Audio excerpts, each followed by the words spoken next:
Kemajuan teknologi komunikasi membuat kesabaran orang semakin menipis. Smithsonian Magazine menyatakan bahwa orang tua yang suka menggunakan handphone untuk bermain games akan bersikap kurang sabar terhadap anak-anaknya. Tidak mengherankan bila orang juga semakin tidak sabar dalam menantikan Tuhan. Padahal kesabaran dalam menantikan Tuhan yang terlihat dalam 3 sikap adalah untuk kebaikan kita. Bagaimana cara menumbuhkan ketiga sikap itu?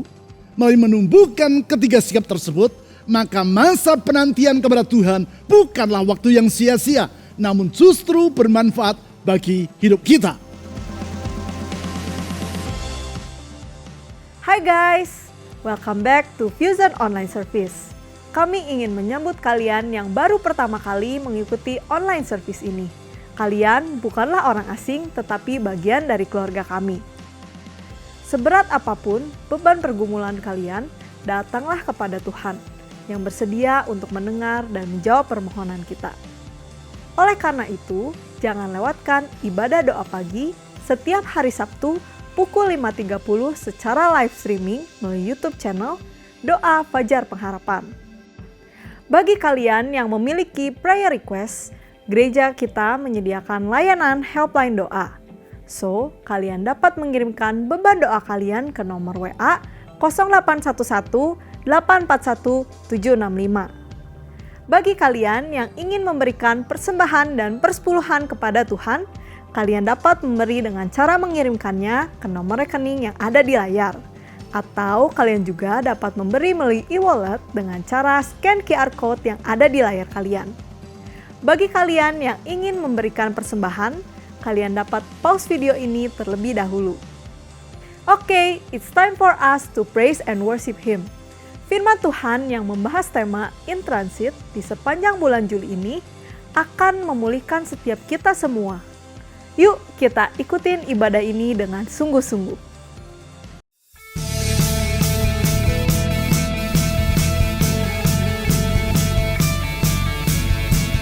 Halo jemaat Tuhan, dimanapun kalian berada, saya mau ajak setiap kita mau sama-sama memuji nama Tuhan. Takkan kami tertuju berlari dari segala penjuru, mendekat kepada Sang Penebus,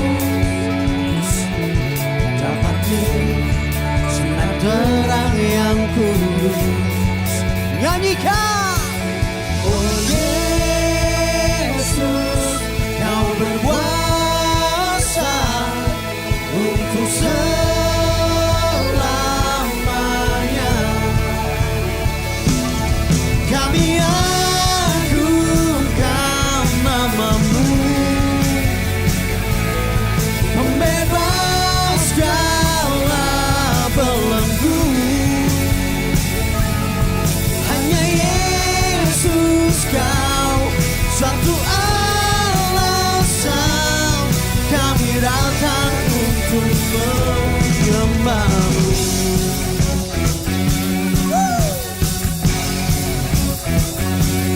Segala ikatan telah terbuka dan setiap dosa telah Kau hancurkan, karena hanya Kau Sang Penebus. Sucikan dengan cahaya terang-Mu. Sama-sama nyanyikan, oh Yesus, Kau berkuasa untuk selamanya.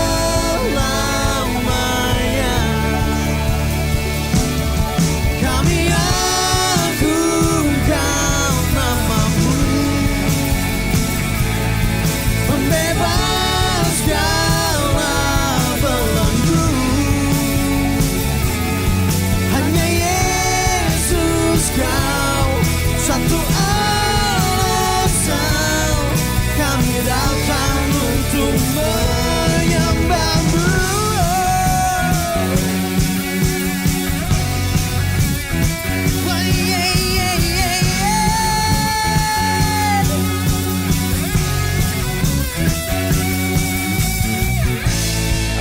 Yesus Tuhan yang berkuasa, tiada yang lain, tiada yang lain.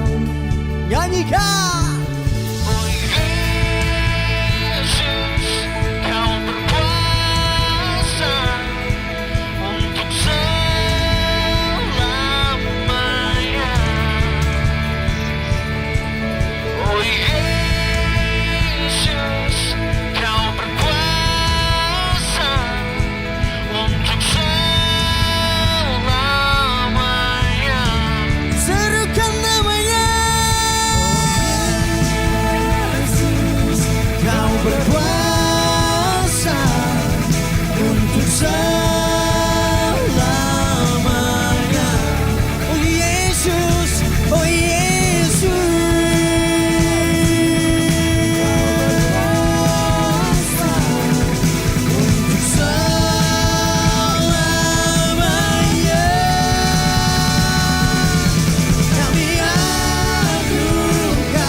Siapapun engkau tahu ceritaku dan isi hatiku.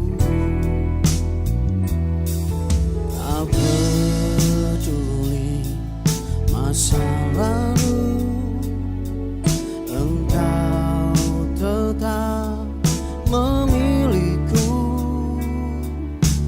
Bahkan ku sempurnakan jadi karya yang indah. Kini aku percaya tiada yang mustahil bagimu. Kuasamu kuatkanku, dasarku berharap. Oh.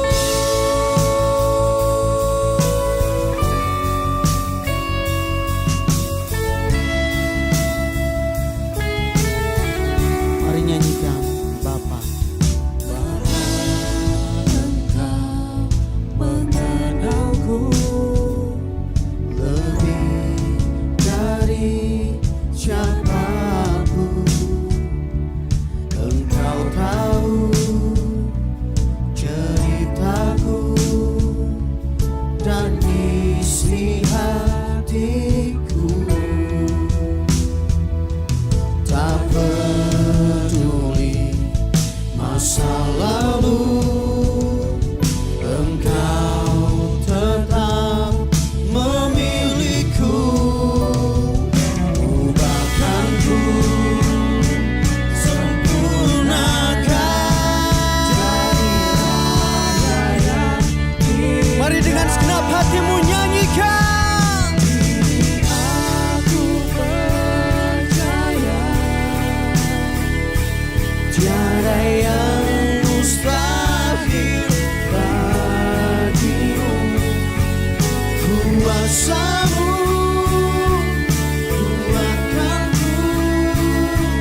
panggilanmu bukan setia sampai akhir hidupku.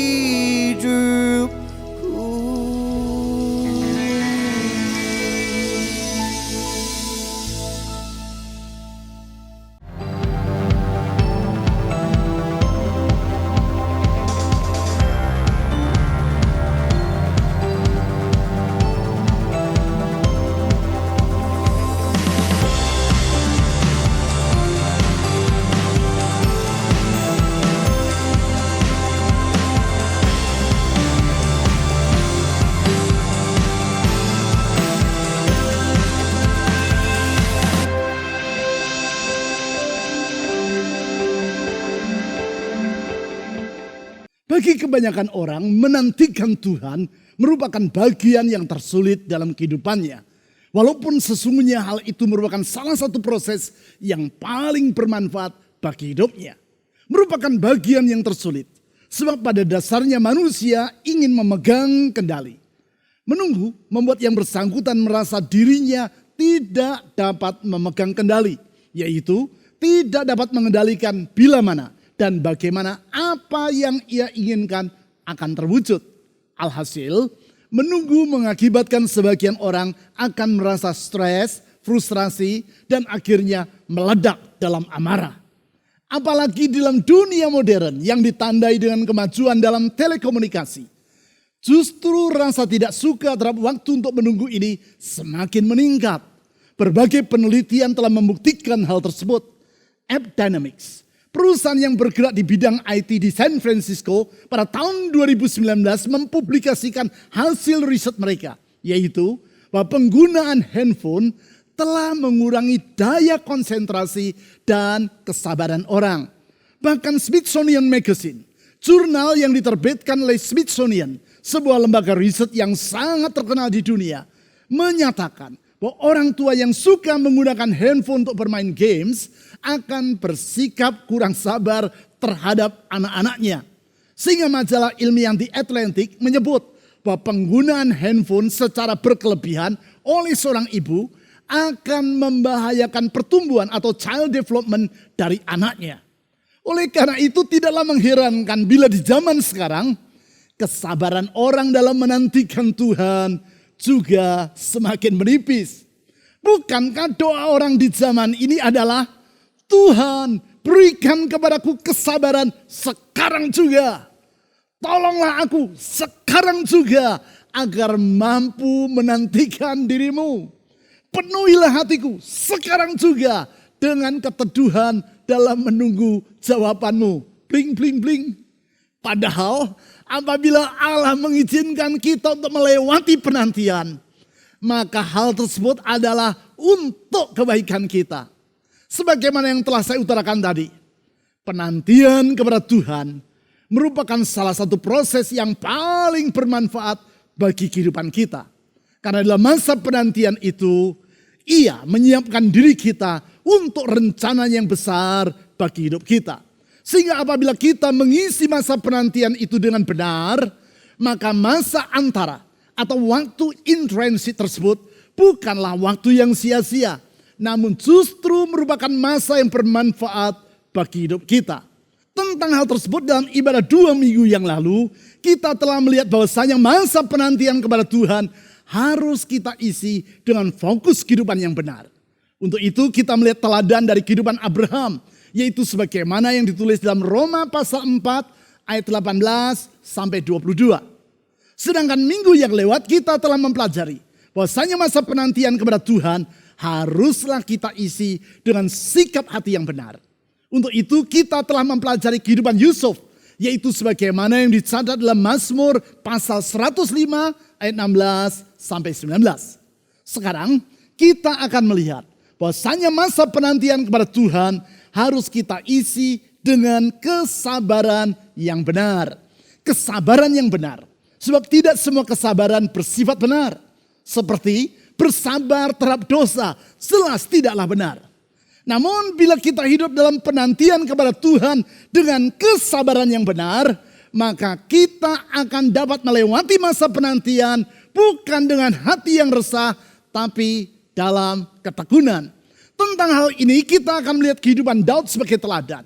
Kehidupan Daud sebagaimana yang ia utarakan sendiri di dalam Mazmur pasal 40 ayat 1 sampai 5. Ayat-ayat ini memuat refleksi atau perenungan Daud terhadap masa penantian yang telah ia lewati.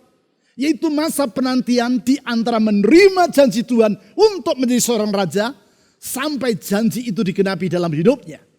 Mari kita baca ayat-ayat tersebut. Mazmur pasal 40 ayat 1 sampai 5. Untuk pemimpin biduan. Mazmur Daud. Artinya Mazmur ini ditulis oleh Daud. Ayat 2. Aku sangat menanti-nantikan Tuhan. Lalu ia menjenguk kepadaku dan mendengar teriakku minta tolong. Ia mengangkat aku dari lubang kebinasaan, dari lumpur rawa. Ia menempatkan kakiku di atas gunung batu, menetapkan langkahku. Ia memberikan nyanyian baru dalam mulutku untuk memuji Allah kita. Banyak orang akan melihatnya dan menjadi takut, lalu percaya kepada Tuhan. Berbahagialah orang yang menaruh kepercayaannya pada Tuhan, yang tidak berpaling kepada orang-orang yang angkuh atau kepada orang-orang yang telah menyimpang kepada kebohongan. Di dalam Alkitab bahasa Inggris, ayat 2 yang sudah kita baca tadi diterjemahkan sebagai berikut. I waited patiently for the Lord, and He inclined to me and heard my cry. Aku menantikan Tuhan dengan sabar, dan Dia menjenguk kepadaku dan mendengar teriakanku. I waited patiently for the Lord. Aku menantikan Tuhan dengan sabar.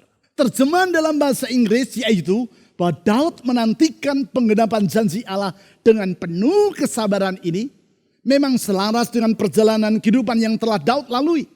Yaitu dari seorang gembala sampai ia menjadi raja Israel. Kurun waktu selama sekitar 15 tahun. Masa yang panjang dan yang ia lewati dengan penuh kesabaran. Kesabaran yang berdasarkan Mazmur pasal 40 ayat 2 sampai 5 terlihat dalam 3 sikap Daud. Yakni yang pertama, yaitu menaruh kepercayaan pada Tuhan. Saya ulang. Yang pertama, menaruh kepercayaan pada Tuhan.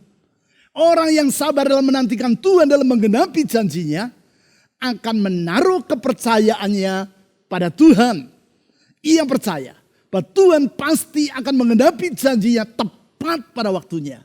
Hal ini dicatat dalam kalimat pertama dari ayat 5 sebagai berikut. Mazmur pasal 40 ayat 5. Berbahagialah orang yang menaruh kepercayaannya pada Tuhan. Di dalam kalimat ini Daud berkata bahwa ketika ia menoleh ke belakang, yaitu dengan melihat masa penantian kepada Tuhan yang telah ia lalui, ia menyimpulkan bahwa sikap dirinya dalam menaruh kepercayaannya pada Tuhan tidaklah sia-sia. Sikap tersebut telah mendatangkan kebahagiaan. Kebahagiaan. Walaupun situasi yang ia hadapi sangatlah sukar dan semakin hari semakin bertambah sulit. Memang situasi yang bertambah sulit sehingga bertolak belakang dengan janji yang ia terima dari Tuhan itulah yang Daud alami. Janji yang Tuhan berikan kepada Daud ketika ia masih berusia remaja. Saat itu Daud bekerja sebagai gembala kambing domba milik ayahnya. Dan Allah menyuruh Nabi Samuel untuk mengurapi Daud menjadi seorang raja. Hal ini dicatat dalam 1 Samuel pasal 16 ayat 11 sampai 13. Bukan berarti sejak hari itu Daud langsung menjabat sebagai seorang raja. Tidak. Sesudah itu ia tetap bekerja sebagai seorang gembala kambing domba seperti semula. Pengurapan ini lebih merupakan janji Tuhan bahwa ia telah memilih dan akan menetapkan Daud menjadi seorang raja atas Israel. Berangkat dari situ, Tuhan memakai Daud untuk mengalahkan Goliat, pahlawan Filistin yang sempat membuat seluruh tentara Israel terintimidasi dan lumpuh tak berdaya. Namun hal itu bukannya membuat Saul, raja Israel pada masa itu, merasa bangga karena ia memiliki seorang perwira yang berhasil mengalahkan orang Filistin. Namun malahan hatinya dipenuhi dengan rasa dengki terhadap Daud. Sehingga beberapa kali ia berusaha untuk membunuh Daud. Sampai akhirnya Daud harus melarikan diri Raja Saul dan mengembara di pegunungan Yudea. Dalam pelariannya tersebut, kembali berulang kali Saul berusaha untuk menangkap dan membunuh Daud.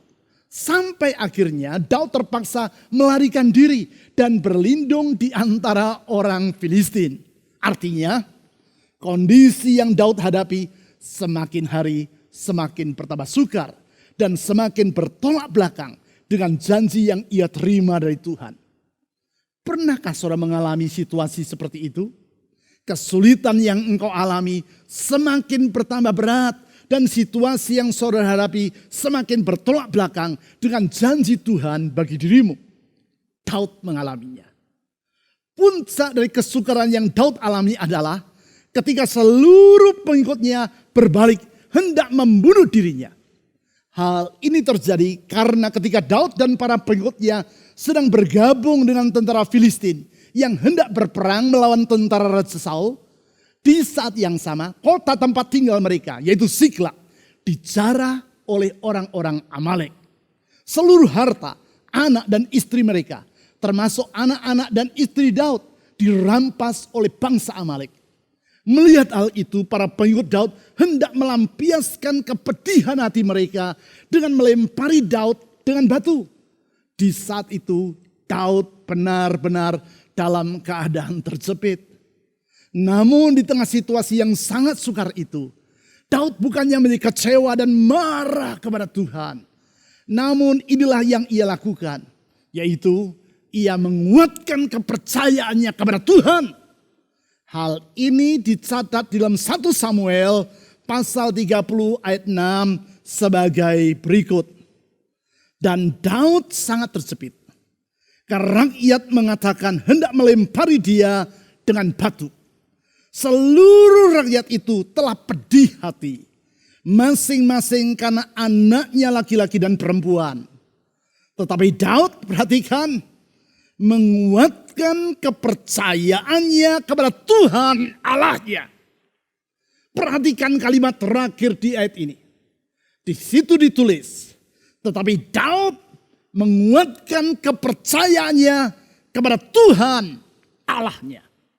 Artinya, kalau saat ini saudara sedang berada di Siklag, yaitu seluruh keadaan seakan-akan berbalik melawan dirimu, lakukan seperti yang dikerjakan oleh Daud.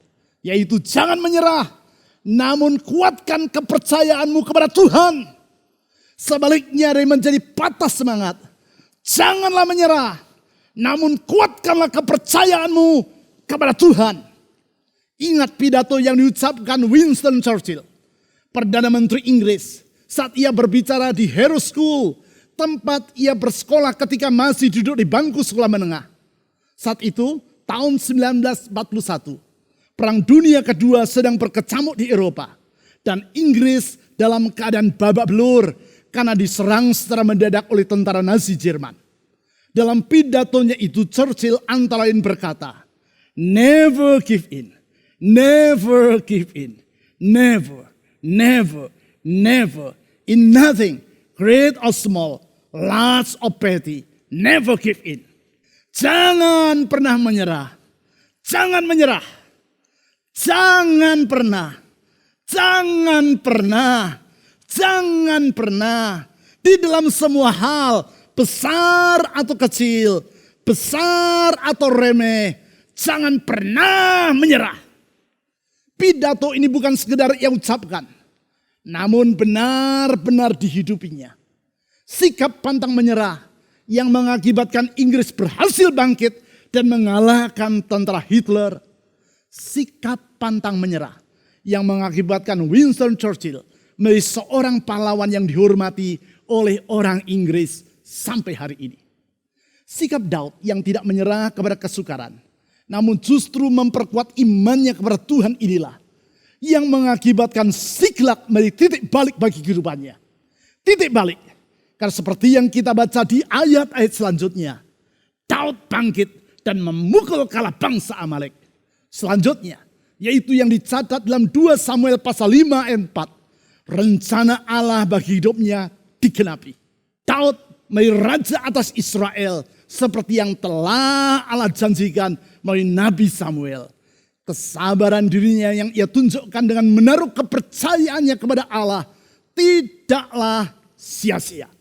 Sekarang, dimanapun saudara saat ini sedang berada, saya ajak saudara untuk berkata kepada dirimu sendiri, aku tidak mau menyerah kepada kesukaran. Orang yang menaruhkan kepercayaan yang pada Tuhan tidak akan dikecewakan. Katakan dengan segenap hatimu, aku tidak mau menyerah kepada kesukaran. Orang yang menaruhkan kepercayaannya pada Tuhan tidak akan dikecewakan. Selanjutnya, yang kedua, kesabaran dalam menantikan Tuhan terlihat dalam sikap tidak mengandalkan kemampuan manusia. Saya ulang, yang kedua, tidak mengandalkan kemampuan manusia. Yang saya maksudkan dengan tidak mengandalkan kemampuan manusia, bukan berarti kita tidak melakukan apapun juga. Bukan berarti kita hanya duduk berpangku tangan dan menyerah kepada nasib. Bukan berarti kita menyia-nyiakan kemampuan yang Allah telah berikan. Lihatlah kehidupan Daud. Selesai diurapi untuk menjadi seorang raja oleh Nabi Samuel, yaitu seperti yang dicatat dalam 1 Samuel pasal 16 ayat 11 sampai 13. Tidak berarti kemudian Daud duduk manis di rumah tanpa berbuat apa-apa. Daud tidak hanya dia menunggu sampai saatnya dirinya ditetapkan menjadi seorang raja. Bukan itu yang dilakukan oleh Daud. Tetapi ia kembali ke padang penggembalaan dan meneruskan tugasnya dalam menggembalakan kambing domba milik ayahnya di sana. Demikian juga ia tidak diam berpangku tangan ketika Goliat menantang barisan tentara Israel sambil menghujat nama Allah. Namun ia maju menghadapi Goliat yang tubuhnya jauh lebih tinggi dan besar daripada dirinya. Artinya Daud mengerjakan semua tugas yang dipercayakan kepadanya dan menggunakan kesempatan yang Tuhan berikan kepada dirinya dengan penuh tanggung jawab. Namun ketika 2 kali ia memperoleh kesempatan untuk membunuh Raja Saul, ia tidak bersedia untuk menggunakan kesempatan tersebut. Walaupun seperti yang dicatat dalam 1 Samuel pasal 24 ayat 5 sampai 8 dan pasal 26 ayat 7 sampai 12, para pengikutnya mendorong Daud agar menggunakan kesempatan itu untuk membunuh Saul, sehingga dengan demikian ia tidak usah lagi hidup dalam pelarian. Daud menolak anjuran mereka atas alasan ia tidak bersedia untuk melawan kehendak Allah, yaitu menyingkirkan atau membunuh orang yang diurapi oleh Allah untuk menjadi raja. Semua ini menunjukkan bahwa Daud tidak bersedia menyelesaikan persoalan yang ia hadapi dengan hanya mengandalkan kemampuan dirinya. Daud tetap meyakini apapun yang terjadi, Allah tetap berdaulat dalam menggenapi rencananya. Dengan sabar, Daud menantikan waktu Tuhan dan ia tidak bersedia mengambil jalan pintas yang bertentangan dengan kehendak Allah. Itulah kesabaran dalam menantikan Tuhan, yaitu tidak bersedia mengambil jalan pintas yang bertentangan dengan kehendak Tuhan. Orang yang menantikan Tuhan dengan sabar tidak akan sekadar mengandalkan kemampuannya sendiri, namun berserah kepada Allah agar ia bertindak pada waktunya sesuai dengan rencananya. Hal ini diutarakan oleh Daud di dalam kalimat kedua dari Mazmur pasal 40 ayat 5 yang sudah kita baca tadi. Mari kita baca kembali ayat tersebut. Mazmur pasal 40 ayat 5. Berbahagialah orang yang menaruh kepercayaannya pada Tuhan. Perhatikan kalimat selanjutnya. Yang tidak berpaling kepada orang-orang yang angkuh atau kepada orang-orang yang telah menyimpang kepada kebohongan. Apabila kalimat yang kedua ini kita sandingkan dengan kehidupan Daud, maka dapat disimpulkan bahwa orang yang tidak berpaling kepada orang-orang yang angkuh adalah orang yang tidak mengandalkan kemampuannya sendiri. Dan orang yang tidak berpaling kepada orang-orang yang telah menyimpang kepada kebohongan adalah orang yang tidak mengambil jalan pintas dengan menentang kehendak Allah. Mereka akan berbahagia. Karena dalam proses penantian itu, Allah membentuk mereka untuk maksudnya yang mulia. Memang, kehidupan yang mulia akan memerlukan proses yang panjang. Tetapi tidak demikian halnya dengan kehidupan yang biasa-biasa saja. Sama seperti perbedaan antara pertumbuhan cendawan dengan pohon jati. Hanya diperlukan 1-2 hari saja bagi cendawan untuk bertumbuh dewasa. Sedangkan untuk pohon jati, hal itu diperlukan waktu yang bertahun-tahun. Namun lihat, dalam waktu 1-2 hari saja, cendawan yang telah dipetik akan menjadi layu dan punah. Sedangkan pohon jati akan bertahan berpuluh-puluh tahun tanpa menjadi lapuk. Ya, jalan pintas dengan mengesampingkan Tuhan dan sekadar mengandalkan kemampuan manusia tidak akan menghasilkan kehidupan yang maksimal. Itulah yang dikatakan oleh Søren Kierkegaard, filsuf, teolog, dan sastrawan dari Denmark yang hidup 200 tahun yang lampau tersebut berkata, orang Kristen yang suka mengambil jalan pintas adalah sama seperti seorang murid yang ketika menghadapi soal matematika bukannya mengerjakan soal tersebut, namun ia membuka bagian belakang dari buku pelajaran yang ada di tangannya.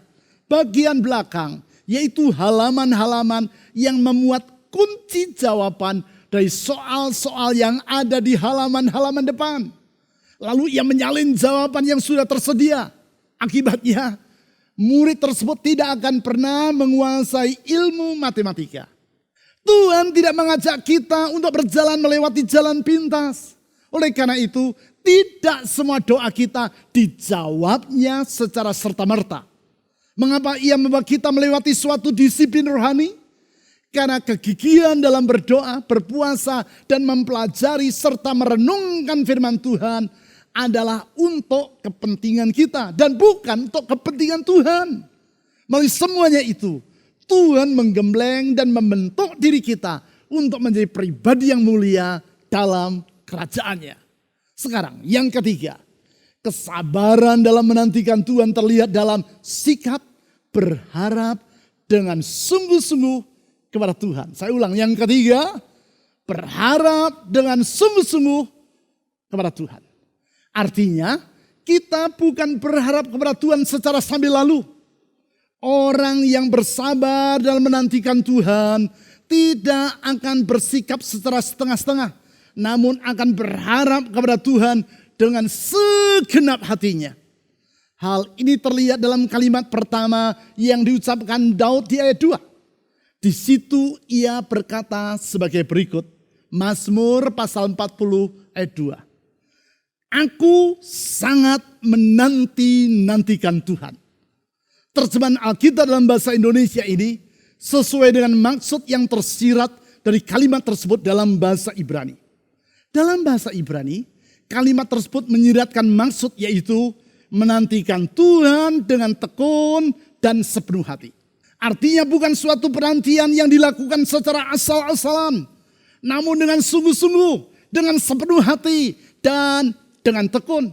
Kesungguhan hati Daud dalam menanti-nantikan Tuhan ini ia jelaskan dalam kalimat berikutnya, yaitu lalu ia menjenguk kepadaku dan mendengar teriakku minta tolong.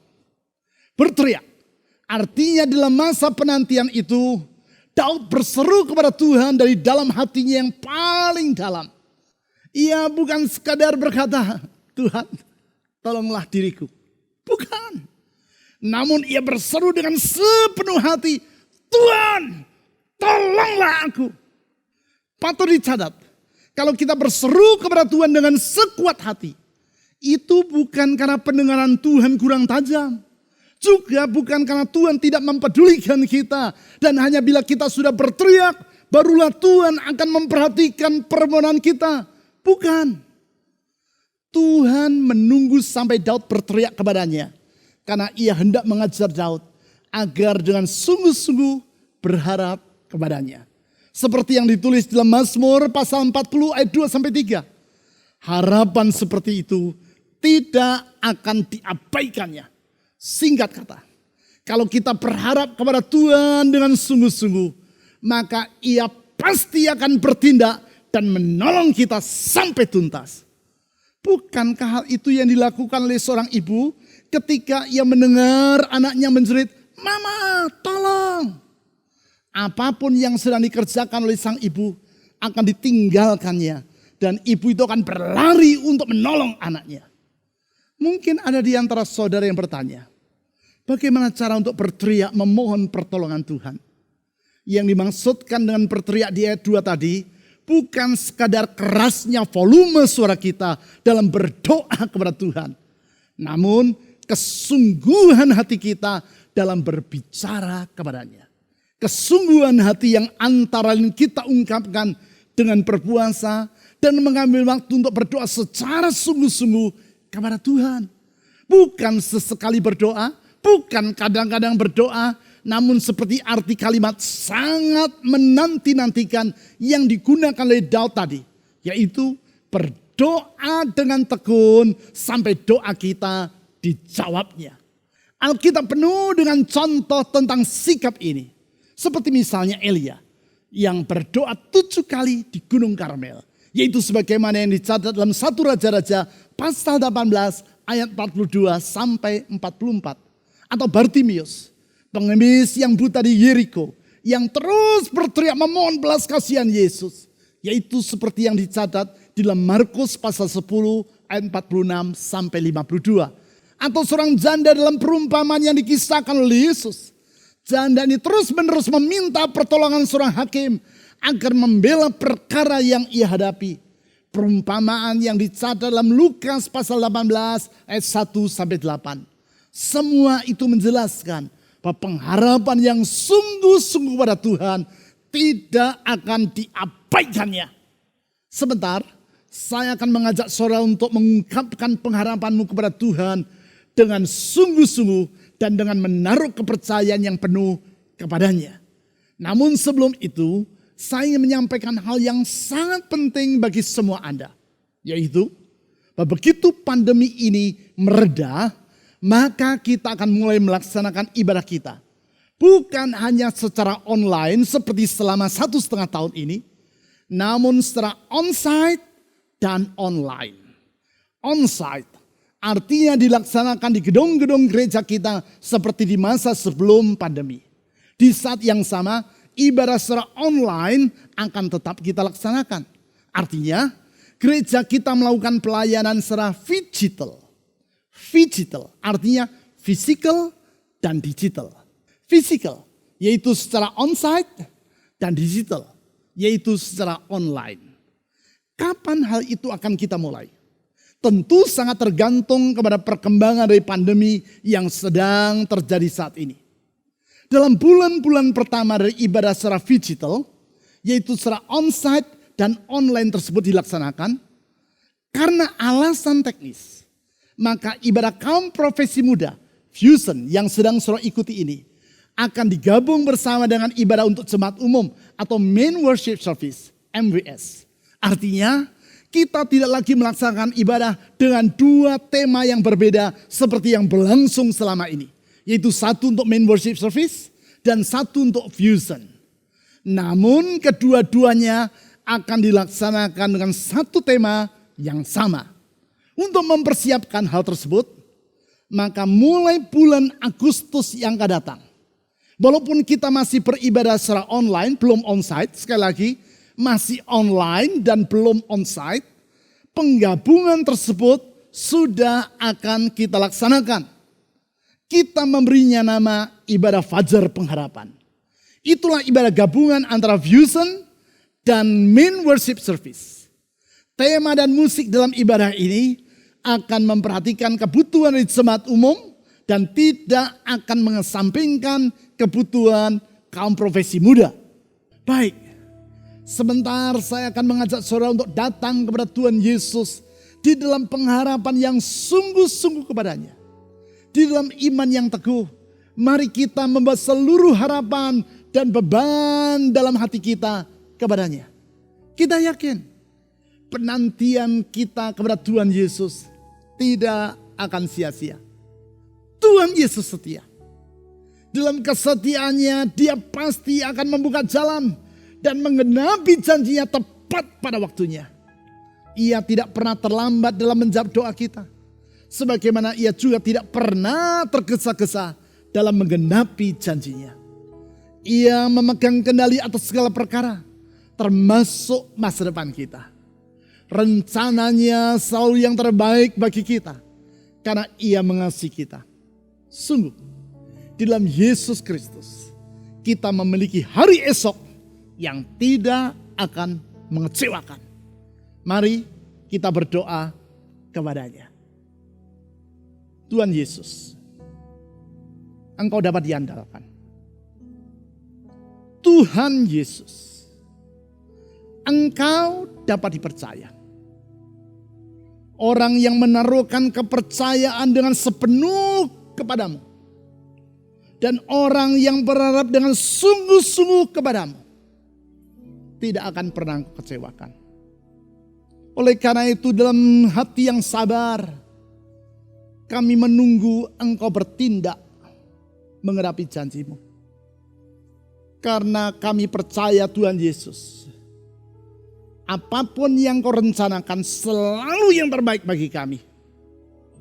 Hikmat-Mu melampaui kemampuan kami untuk memahaminya. Tetapi kalaupun kami tidak memahaminya, kami percaya. Kami percaya rencana-Mu selalu yang terbaik bagi diri kami. Tiada yang mustahil bagi Engkau. Engkau sanggup melakukan apapun juga yang Kau kehendaki. Dan rencana-Mu tidak akan pernah gagal. Itu sebabnya dalam penyerahan diri, dalam penantian kepada-Mu, kami menaruhkan hidup ini ke dalam tangan-Mu. Ini harapan kami. Ini beban dalam hidup kami. Engkau memahami dan mengetahuinya. Dan Engkau tahu jalan keluar untuk semua itu. Tuhan, kepada-Mu kami berserah. Saat ini saya berdoa Tuhan Yesus, untuk semua orang yang berseru dan memanggil nama-Mu, berharap dengan sungguh kepada-Mu, berserah kepada-Mu. Ulurkan tangan-Mu yang penuh dengan kasih dan kuasa itu. Tangan kasih dan kuasa yang meneduhkan badai. Tangan kasih dan kuasa yang meneduhkan jiwa. Tangan kasih dan kuasa yang menenteramkan hati. Tangan kasih dan kuasa yang menyembuhkan. Karena kuasa-Mu tidak pernah berhenti. Kesembuhan-Mu tetap berlangsung sampai hari ini. Sembuhkan rumah tangga yang bermasalah. Sembuhkan hati yang terluka. Sembuhkan hati yang kecewa. Tuhan Yesus, sembuhkan masa depan dari anak-anak-Mu. Sembuhkan hati mereka. Sembuhkan relasi mereka. Sembuhkan ekonomi dan keuangan serta pekerjaan mereka. Sembuhkan jasmani mereka. Ya Tuhan Yesus, kesembuhan-Mu tetap berlangsung sampai hari ini. Sekali lagi saya berdoa, sembuhkan masa depan dari anak-anak-Mu. Karena di dalam Engkau ada janji yang indah untuk hari esok kami. Janji yang membuat kami tidak khawatir akan masa depan kami. Kepada-Mu ya Tuhan Yesus, kami menyerahkan semua doa ini. Di dalam nama yang indah, manis dan menyelamatkan. Nama Yesus Kristus Tuhan, serta Juru Selamat yang hidup. Amin. Terpujilah nama-Mu Tuhan, dimuliakan selamanya. Nama-Mu lah yang kami sembah, Tuhan, Tuhan Raja. Terpujilah nama-Mu Tuhan, dimuliakan selamanya. Nama-Mu lah yang kami sembah, Tuhan, Tuhan Raja.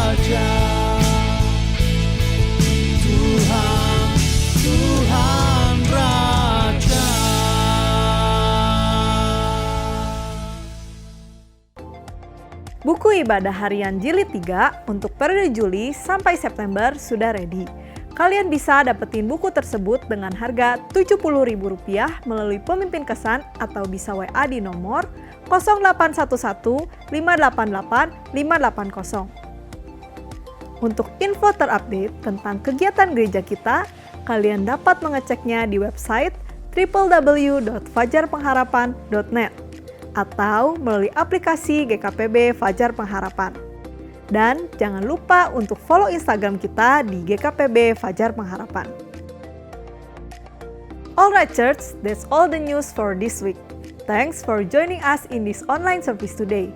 Jangan lupa untuk tetap menjalankan protokol kesehatan 5M, yaitu memakai masker, mencuci tangan, menjaga jarak, menghindari kerumunan, dan mengurangi mobilitas. Keep your spirit up and God bless you.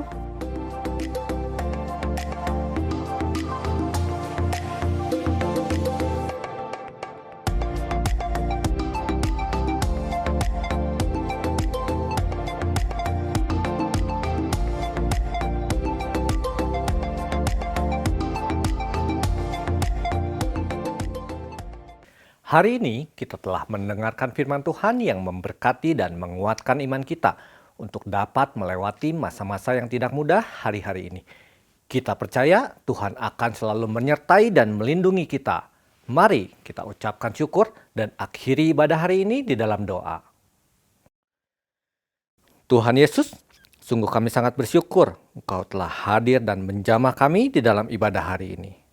Bapa, pimpin dan ajar kami untuk semakin lebih mengenal panggilan-Mu di dalam kehidupan kami. Bapa, saat ini kami juga mau berdoa untuk persembahan yang sudah maupun akan kami berikan, biar melalui persembahan ini boleh menjadi pernyataan iman kami dan ucapan syukur dari segala berkat yang sudah Kau percayakan kepada kami. Bapa, kami juga memohon berkat, urapan, tuntunan dan penyertaan-Mu di dalam kehidupan kami, di dalam pekerjaan, usaha, pendidikan, kesehatan, dan keluarga kami, biar apapun yang sudah kami rencanakan boleh berjalan bersama dengan tuntunan dan penyertaan Tuhan, sehingga boleh ada damai sejahtera dari Allah Bapa turun di tengah-tengah keluarga kami. Hanya di dalam nama Tuhan Yesus kami telah berdoa dan mengucap syukur. Amin.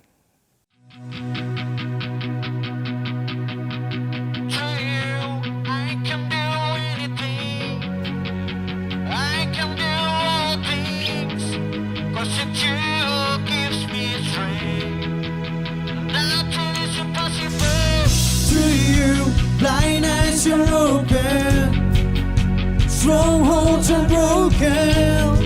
I'm living by faith. Nothing is impossible to you. I can do anything. I can do all things. 'Cause you do.